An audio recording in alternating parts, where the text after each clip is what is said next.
All right, what the fuck is going on, guys? So today I'm gonna be doing a full day of eating on a training day because my training day and rest day, calories and macros are a little bit different. Rest days I have less carbs. And then along with that, I'm gonna be giving you guys some tips on how to know if you're ready for your first cycle because I get asked that a fuck ton. And then I'm also gonna be giving you guys some tips on how to find your passion in life, how to find your purpose. So it's about 7:20 right now in the morning. I woke up at 5:30 a.m., read my Bible, got my coffee, and took all my morning supplements, all that good stuff. We have to go do fasted cardio before my first meal, even though I'm fucking starving right now because yesterday was a rest day, really low carbs, so I can't wait to eat this bagel. But let's go do fasted cardio and knock that out, and then we're gonna get started. So we just finished up cardio and abs, and one thing I was thinking about as while I was doing cardio is a lot of people, whenever they're doing these like what I call half brain activities, like doing cardio where you don't really have to use your brain at all, they'll do something mindless, like watch a YouTube video or listen to music or something, but then they'll also complain about how they don't have enough time to accomplish their goals. Whenever I'm doing cardio, I'm replying to clients first, and then I'm making TikToks, making reels, editing photos, making captions for future days. Use these times whenever you're doing these mindless activities to get ahead on other things you want to do, because we have so much fucking time during the day, right? And so many people waste so much of it doing just this brain dead shit, like watching YouTube videos or doom scrolling on TikTok. Whereas if you just used all that time to do something productive, you could build a business or build something that could get you out of your 9-to-5 job and make you less miserable.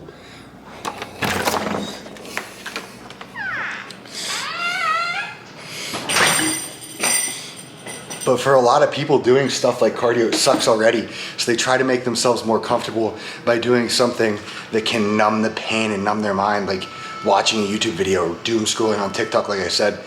But use that time to be fucking productive, and you're gonna get so much further ahead in life.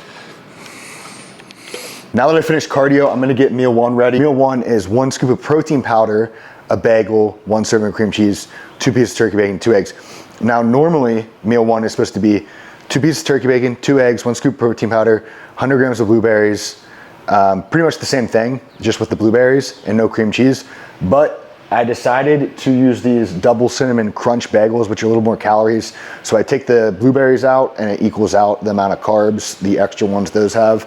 And then a little bit of fat I get taken out from a little bit of beef later on today. But while I'm making breakfast, I did want to talk a little bit more about what I was saying earlier about trying to be as productive as possible during the day, because a lot of people actually end up making the same mistake I do, right? They try to be as productive as possible during the day, but they end up kind of shooting themselves in the foot, right? And they try to do too much during the day. So that's why it's really important to be able to identify what those brain dead tasks are that you have, like walking on the treadmill. Because walking on the treadmill, obviously, you can do other shit while you're doing it. But let's say you're editing a video for YouTube, or let's say you're trying to study. Obviously, with those tasks, you can't do other tasks because it takes away from the current one. Because a lot of people, just like with a diet, they'll try to go into a crazy caloric deficit, or they'll go into a crazy caloric surplus, and it lasts for a little bit, but you know, after a couple of weeks of staying on the plan, then they fall the fuck off because they tried doing too much at once. You want to slowly add things in. Have a list of 5, 10 critical tasks you need to accomplish for each day, and then those are going to eventually start to become habits, right? They're going to become robotic. They're not going to take any mental discipline or mental toughness to accomplish anymore. So that's whenever you add in one more task. All right. Once that starts to get easy, then you add in another, and you slowly do that until these things become habits and they're habitual. My roommate is a little bit of a stoner. We got a pizza with fucking nacho cheese and then more pizza sitting out here. So that's great. I tried to hide it for the aesthetic of the video, but you know, we're just gonna put it right there. It's funny, whenever we're checking out at the grocery store, because we usually go there together, I always laugh because I scan all my shit first and pay for it. And it's like, you know, chicken, beef, rice, all these healthy foods. And then he's living my dream life. He's got 2 pints of Ben & Jerry's ice cream with you know, like a frozen pizza and stuff. And I was just thinking the other day, man, what I would do to have just a day where my brain got wiped of its knowledge of what calories and macros are. Once that knowledge is already in there and you start doing this thing, there's no changing the way you look at food. Whenever I look at food now, I see macros, I see calories, and I can't go back from that. That's just how my brain is now. So because I am enhanced, I also do take my health pretty serious. A lot of people, they're like, oh, you take gear, you're gonna die in early age, blah, blah, blah. But look, here's how I look at it, right? If you're doing something unhealthy, it pushes you over to the die early side of the spectrum, right? If we had like a little bar, so now the bar is fuller, you might die earlier. Then you start doing stuff that's extra healthy to take away from that side. So taking all your health supplements, okay, we're bumping it down a few notches. You eat only extremely clean, healthy foods, bumping it down a few notches. You don't drink or do anything. Now you're back to baseline. Now you're back to dying at a normal age. Versus what a lot of people do, and I think it's hilarious, is they'll eat a bunch of fucking fast food and junk food and stuff. They'll drink every weekend. They'll, do drugs. They'll consume a ton of caffeine, a ton of nicotine, which I use caffeine and nicotine as well, but I'm doing all these extra precautions to make sure I'm healthy. But those things aren't traditionally thought of as unhealthy or taking away from your life, so they don't take the vitamins, they don't eat the really clean foods, they don't do the extra stuff to then balance it out. So now they're really the ones on the die early side of the scale, you know what I mean? Now I have this nice little vitamin thing here because like I said, being enhanced, taking care of our health. So I take all of these pills. I have my nighttime pills and then my daytime pills. I don't know if you guys take them all at once, but I do. It's just way easier. I used to try to do like 3 at a time, but now I just suck it the fuck up. And this is how I take my protein powder. Fuck your sensitivity mug. We have HD Muscles Sweet Cream Cold Brew Protein. We'll take 1 scoop. Boom, pop it in there, and a little bit for good measure. Then we will get our white girl stir right here. Look at that thing go. Now you gotta be really careful with this thing or else it'll send the protein flying everywhere. You gotta do it in little intervals. Because what happens is the first time it pushes the coffee down in, but it's clumped around the spinner and it sends the fucking coffee spinning in this weird way. So you got to do intervals until it's smooth. Let's talk about people getting ready for their first cycles and stuff, and if you're ready. I'm going to talk about it a little bit more later, but if you can't afford $300 worth of vitamins a month, you're probably not ready to take gear, because that's how much I pay for vitamins every month to make sure that my health is in check. I pay another $350 every like 4 months for blood work. That's already $1,200 plus $350, so $1,550.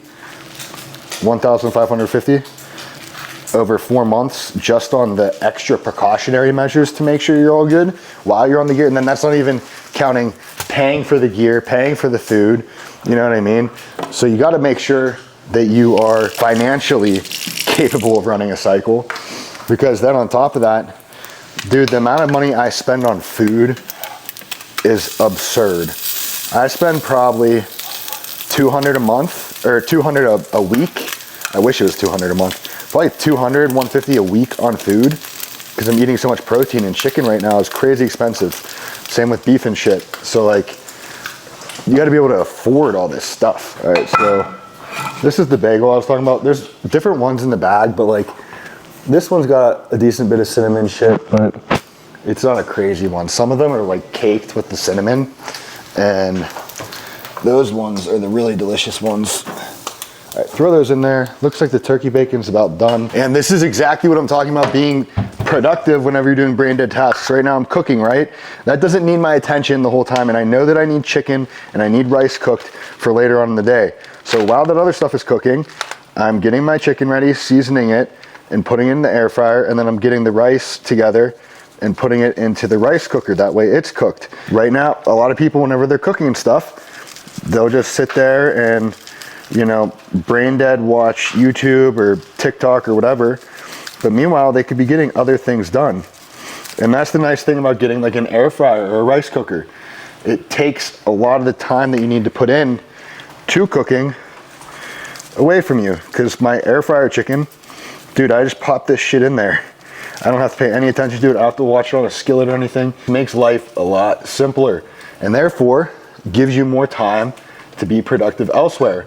So if you're gonna put money into an air fryer or a rice cooker, look at it as an investment to buy yourself more time to do other shit. And a lot of people don't have the discipline to clean their shit whenever they're done. right? Always make sure that your pans and you do your dishes and shit right after. Like for example, all my dishes in here are done. My room has got a big stack of them. But because I clean the rice cooker whenever I'm done with it, I clean everything that needs clean whenever I'm done with it, it's ready to go later on in the day, so I don't have to waste even more time. Where's the spatula? See, that's what happens sometimes though, whenever I'm trying to do too much shit, my brain starts forgetting shit, but we're good. We're still optimized. So like I said, here's meal one, double cinnamon crunch bagel with 1/3 of the fat cream cheese. Forgot to mention that. And dude, that's such a diet hack, finding little tricks like that, like 1/3 of the fat cream cheese. Do you know how many calories that saves you? It's awesome. It looks sexy. I can't wait to eat this. I'm very hungry. 2 pieces of turkey bacon, 2 eggs, and a coffee with 1 scoop protein. And here's my girlfriend's little sandwich I made her. I make her this every fucking morning. Pick her up and give this to her. Rachel, sandwich, look at that smile. So happy. Thanks, dude. Yeah, you're really awake right now. I know. Yeah, that's weird. Usually you're so sleepy. All right, let's go eat. Coda boy.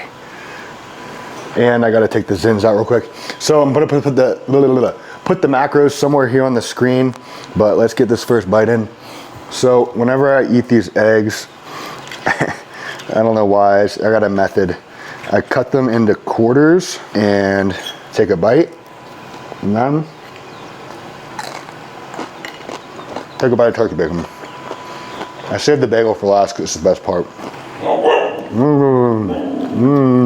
See, I love dippy eggs, but I purposely overcooked the yolk because I'm afraid if I use a dippy egg, I'm gonna lose some of the calories because it's gonna go over the plate. I guess I could like lick the plate, but I don't know, that's how anal I am about this shit. And a Marine/child just wanted to laugh because I said anal. Sometimes I swear my maturity level is like really high, and then in other aspects, it is so fucking low. I'm telling you guys, this protein is so good with coffee. All right, so I always eat the half of the bagel without the cinnamon stuff first, just to get my palate in the sweet mood, right? Because I don't want to go straight from eating the turkey and bacon, not the turkey and bacon, the turkey, bacon, and eggs, straight to the good half, you know? I gotta warm it up to get ready and prepare for the greatness. Literally the highlight of my day. Sometimes I can't wait to go to bed, just because I know I get to eat this. You know, a lot of people, myself included in the past, they jump into way too big of a surplus right off the bat whenever they're trying to grow. And the thing is, their stomach isn't expanded enough to be able to like handle that kind of food, right? So they jump into this huge surplus and it's easy for a couple of weeks, and then they can't eat anymore because they're so full. It's because their stomach hasn't expanded and they haven't worked up to that amount of food, and their metabolism, tripping over my words, I gotta get this coffee in. Metabolism has not caught up to that amount of food either. So then they get full and they kind of shoot themselves in the foot.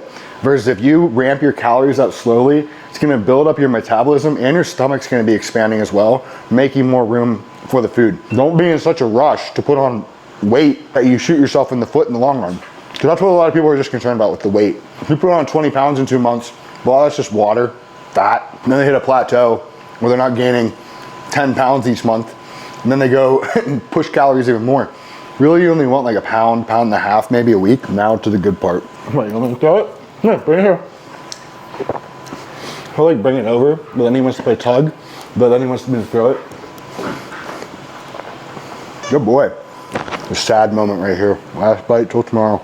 There it goes, my joy and happiness for the day. Now all I gotta do is finish this cup of coffee, and then I'll see you guys at the next meal, which is gonna be a little surprise. It's either my favorite or second favorite meal of the day. I haven't decided yet, but I fucking love it. But you guys probably won't be able to guess what it is because it's kind of weird, but you'll see. Alrighty guys, so it is time to make meal number 2, quite possibly the best meal of the day. So first, we've got this Cinnabon cream of wheat. We're gonna do 100 grams of that. And then we are going to slowly add water, and keyword slowly, because if you fuck this part up, you fuck the whole meal up. So I put in a little bit of water. So this is the consistency we're looking for right here. And now, I know it's weird, but we're gonna do 300 grams of this fat-free Greek yogurt. And then what we're gonna do is we are going to stir it until it is all evenly mixed in. And this is my pre-workout meal. This is a great pre-workout meal because it is so easy to digest. All right, and this is the consistency we're looking for right here. See how the cream of rice is evenly spread throughout the yogurt. And now this is the most crucial step to making this meal fucking delicious. We're gonna put it in the freezer. So yeah, I put it in the freezer for about an hour, and it basically makes like an ice cream type of meal. The next thing I do while I am letting that cream of rice freeze is I take Coda for a walk. But this is something that I was thinking about earlier. It is crazy to me how many people will never come close to their full potential because they're afraid of, they're afraid of facing adversity and going through struggles and trying new fucking things, right? Because all those people that you're watching on TikTok and YouTube and shit, you're capable of achieving the same shit that they are. The thing that sets you apart from them is that while you're busy wasting your time watching them, they're busy grinding and putting in the work to create value and giving people something to watch. So if you stopped wasting your time just watching their brainless, brain rot fucking content online, you'd be able to create that same life for yourself and have people watching you. So this is the current physique as well. Looking pretty decent.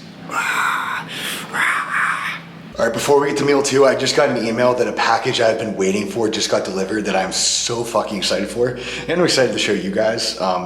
You'll see in a minute. Alrighty guys, package is secured. A funny gym phenomenon that I was thinking about earlier is how whenever you're skinny and you're just getting into lifting, you will wear the tightest clothes to try to make yourself look bigger than you really are. And whenever you actually start to put on some real size, you just wear like the most oversized shit. And I think that it really just comes down to the fact that whenever you're tiny and you haven't really put in the work for years yet or anything, you're trying to show people that you are. But once you actually do have some size to you, you've already proved to yourself that you can put in the work, and your physique is really just like a physical manifestation, right, of your hard work and your effort. And inside yourself that you put in the work, so you don't feel the need to try to project to others that you're putting it in, you know what I mean? All right, I'm gonna try to cut this open without slicing my finger off. All right, so they are protein cookies, and the macros really are not that bad, okay? So I love cookie butter, Biscoff cookie butter, so we got the cookie butter one. I really just liked the way that this one looked, the Cookie Monster. I don't even know what it is. We have one called Cinnabolic. So I usually don't get like protein snacks and treats like this, but the macros were too good on these that I just had to try them, right? They're not amazing, but they're pretty fucking good. So 28 grams of protein. I've never seen a protein snack like this with that much protein in them. 40 grams of carbs and 20 grams of fat, right? Like I said, I don't use stuff like this often because I like sticking to my meal plan. I feel good on my meal plan, but every now and then in a growing phase, as long as you're still hitting your macros and not going over and eating a bunch of cheat meals and shit, I think that it's good to experience a little bit of good food while also staying in your macro range if you can fit it in. As long as you still have the discipline and you don't start implementing protein treats and stuff like this, and then that leads to you cheating more, and then If you start doing that, then you just need to stop and get back on plan for a couple weeks, grow your discipline again, and then you can start. But if you have the discipline down already and after adding something like this in, then you can get right back on track like that, I don't think it's that big of a deal. So it's about 12 o'clock right now, and the cream of rice and yogurt is done. Like I said, there's 100 grams of that Cinnabon cream of wheat and 300 grams of Greek yogurt. This is the consistency that it kind of comes out to. See how it's kind of like a thick ice cream?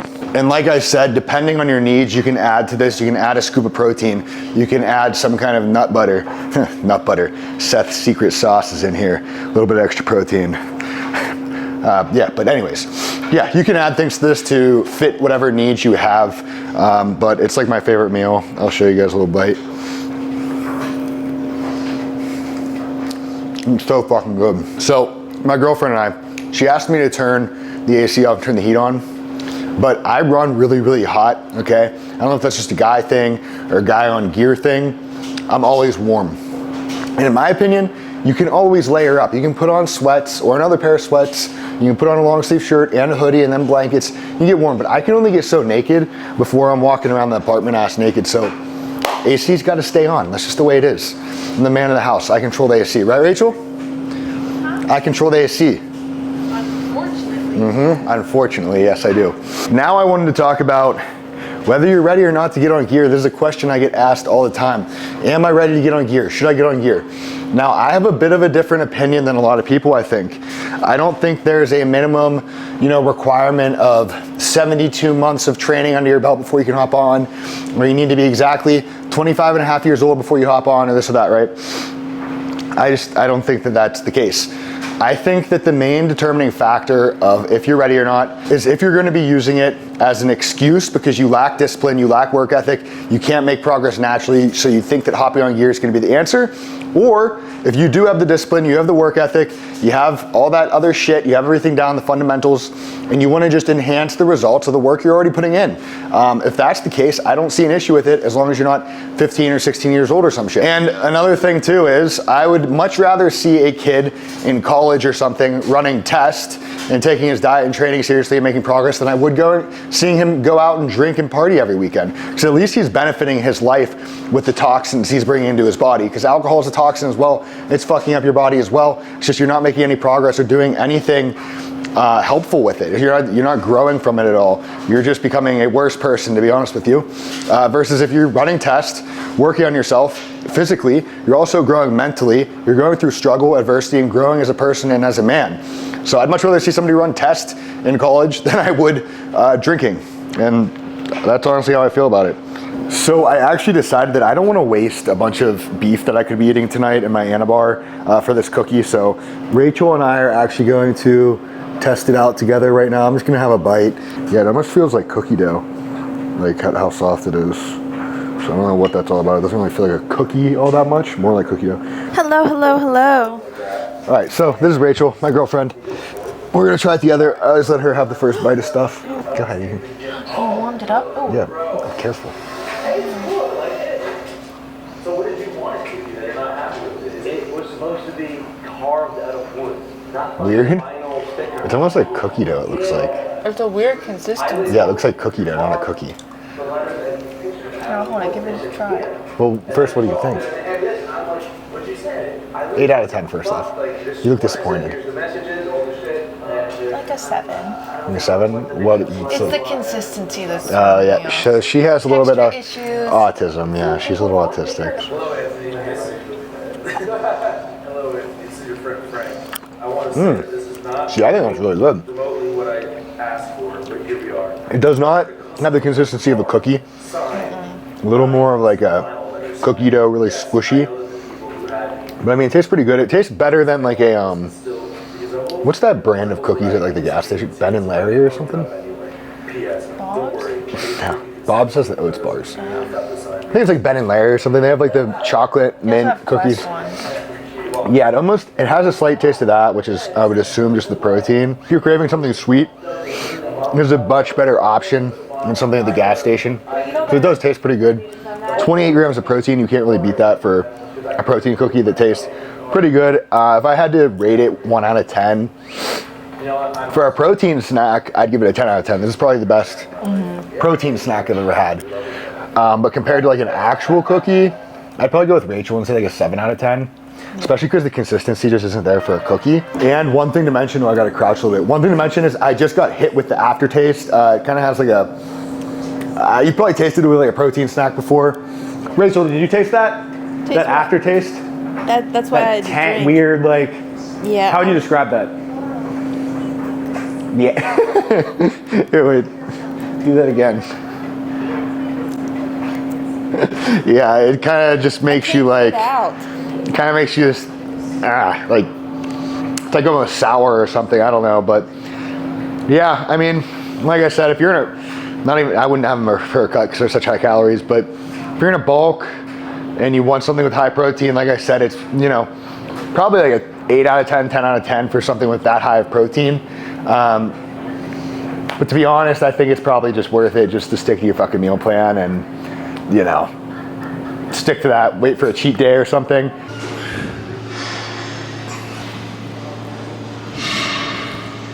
Alright guys, so we're eating meal 3 right now. It's pretty boring. It's 300 grams of white rice with 7 ounces of chicken.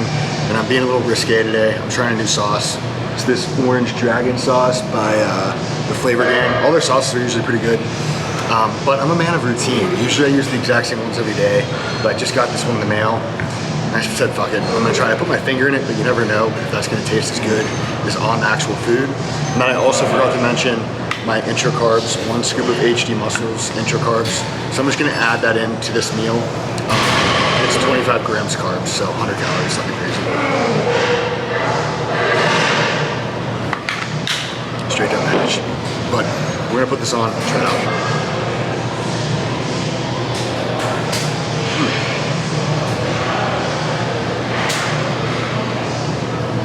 Not bad.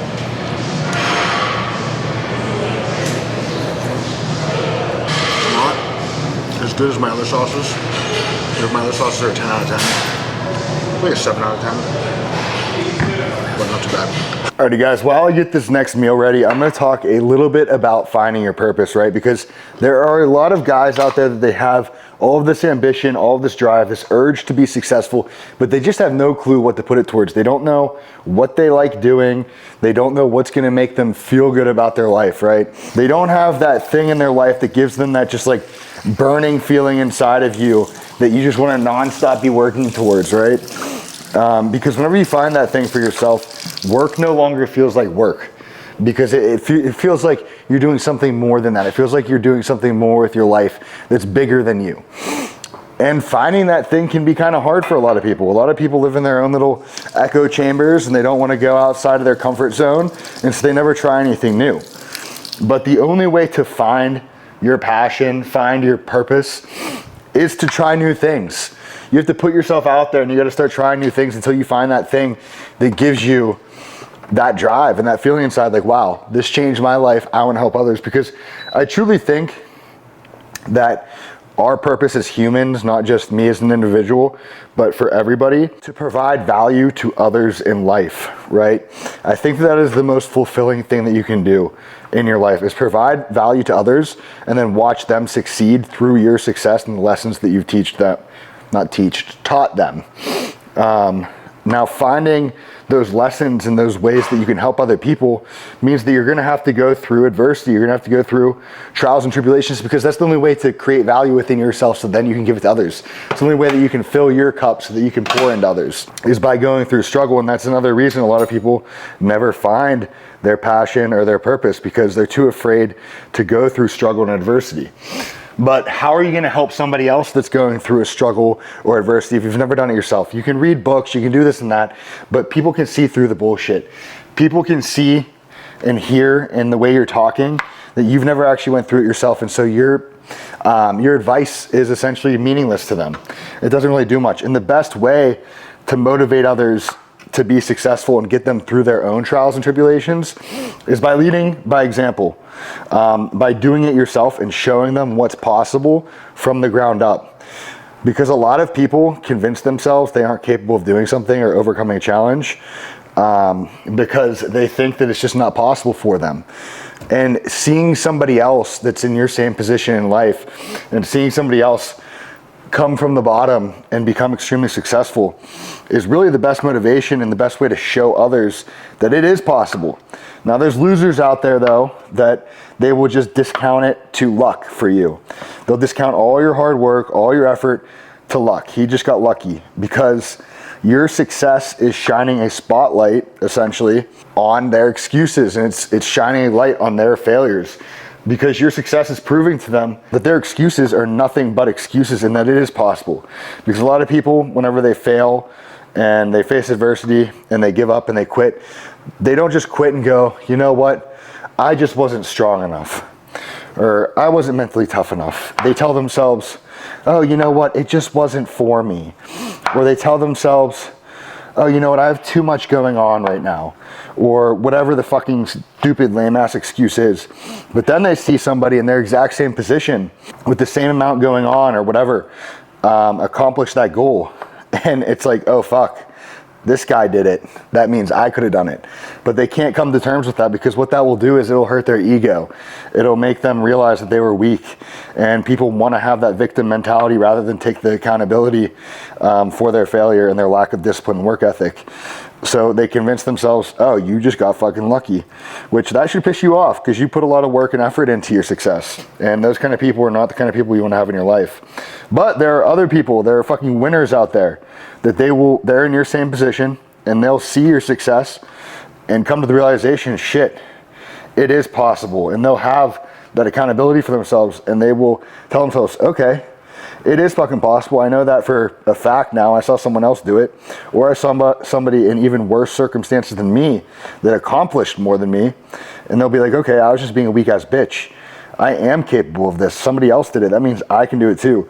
And they'll use your success to fuel their future success. And that is really the deepest sense of purpose and fulfillment in life that you can find, is providing that value to somebody else. But you also have to remember that you cannot help other people if you're already struggling yourself, because all you end up being is a liability.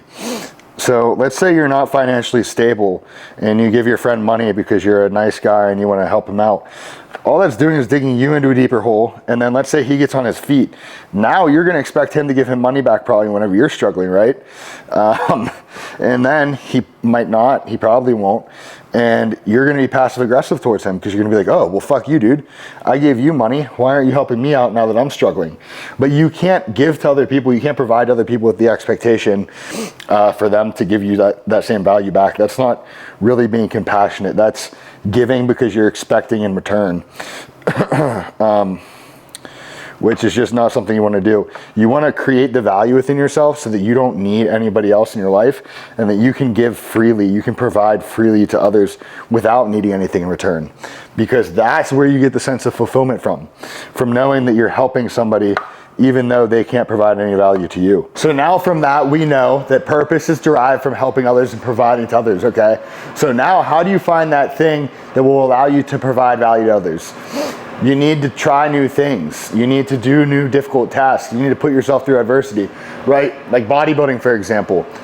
I was really depressed and I just felt worthless and like shit after I got out of the Marine Corps, right? I could provide value to nobody. That was why I was depressed. Well, I'm diagnosed with depression, but I derived a lot of my meaning from providing to others. And you know, not having anything to provide made me feel even worse about myself. So I got into bodybuilding. I started bodybuilding. And along that way, I started to notice a big difference in my confidence in myself and just the way I held myself, and I felt more valuable. And so along that journey, I came to the realization, fuck, I would love to help other guys that were in the position that I was go through this same journey and better themselves through fitness and bodybuilding like I did. So that was when I got into online coaching and started doing social media, because I created value within myself through going through the adversity of a bodybuilding journey and doing a prep and all that, and still doing it. And so then I found out, okay, I can provide that value to others through social media, through motivating them, showing them my journey, and giving them tips and tricks about my struggles along the way and stuff like that. It does not have to be bodybuilding that you do, obviously, but it has to be something. You see people all the time, their gut health was all messed up, and they went on like a super clean diet, started eating super holistically. And so now they provide value to others on how they fix their gut health.